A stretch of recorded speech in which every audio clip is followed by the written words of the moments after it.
Good day, sir. I am KYLIE MAE OSANO, and this is what I learned on your lesson on empowerment technology. On your first lesson, I learned that there are three types of web, which are 1.0, 2.0, and 3.0. To be honest, I never knew that this type of website existed. I thought it was all called Google. Secondly, I learned what to put and not to put on public when it comes to your private life. Such as in social media, it's not okay to put public things all the time. We should not let people see our number, location, number of your siblings, and the name of your mother and father. And when a stranger that you're not really familiar with asks you what's your name, you shouldn't tell them what's your real name. Who knows if they're planning to rob your house or going to rob your house. One type of protecting reputation online that stuck on my mind or I remember is think before you post. I always do this to help me prevent posting something that I might regret. Also, I learned the internet threats that there are 12 types of them. And the copyright infringement, we should be creative to avoid plagiarism. Copying someone's work can put you behind the bars. On your third lesson, this is what I like the most, which is mail merge. This is usually used on invitation letters because it will lessen the work. And I'm already familiar with the pictures as JPG, JF, PNG. Also, I am not really familiar on what's the real meaning of those acronyms, but because of this lesson, I learned what are the meaning of the three of those. On the fourth lesson, it was also my first time using Microsoft Excel. It taught me how to use Microsoft Excel by having me guess how much a product costs and look at some data. On the fifth lesson, this is also my first time making a PowerPoint.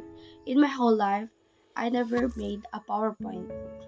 The lesson talked about how to use action buttons, hyperlinks, and putting files in data when making a PowerPoint show. On the sixth lesson, I learned how to make infographics, and there's this site called www.pictochart.com that has multiple templates about infographics. This helps us to make our infographic clear and more presentable. Also, I learned editing in Photoscapes.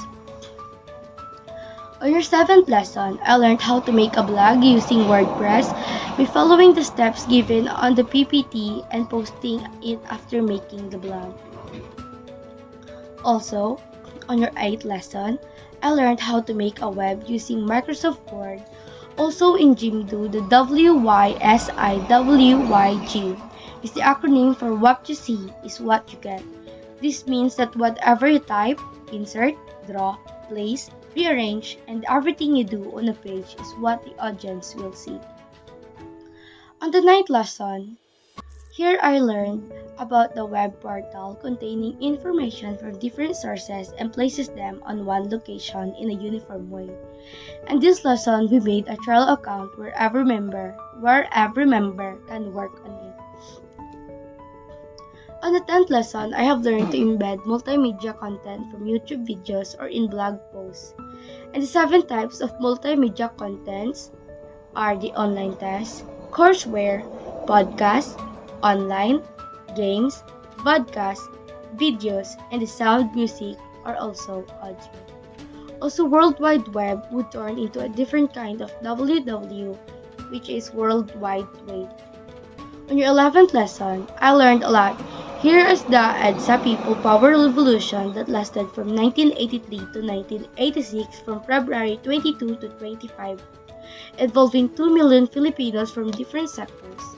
EDSA DOS, also known as the 2001 EDSA Revolution, happened during January 17 to 21, 2001.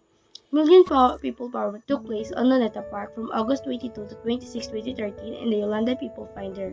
I also learned about the Change.org DAB as the world's platform for change, where anyone from the online community can create a petition and ask others to sign it.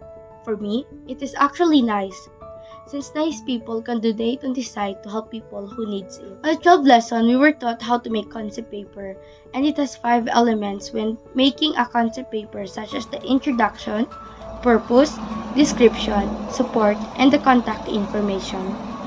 On the 13th lesson, website operators use website statistics to determine their visitors' demographics and the time and day they're using login.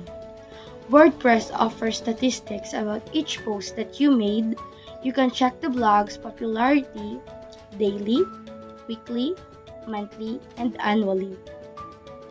It also includes the demographics of the page visitors, which is essential in creating and posting future content. On the 14th lesson, we were taught to make Google Forms, and we were told that we can also make Google Forms using Google Drive. Google Forms allows you to use different question types, such as short text, paragraph, multiple choice, checkboxes, choose from a scale, grid, and lastly, list. On your last lesson, this lesson taught me that cybercrimes can be in the form of the following, which is phishing or spoofing, accessing stored communication, blackmail or extortion, sports betting, non-delivery of merchandise, electronic harassment, prostitution, drug trafficking, child pornography, and criminal copyright infringement.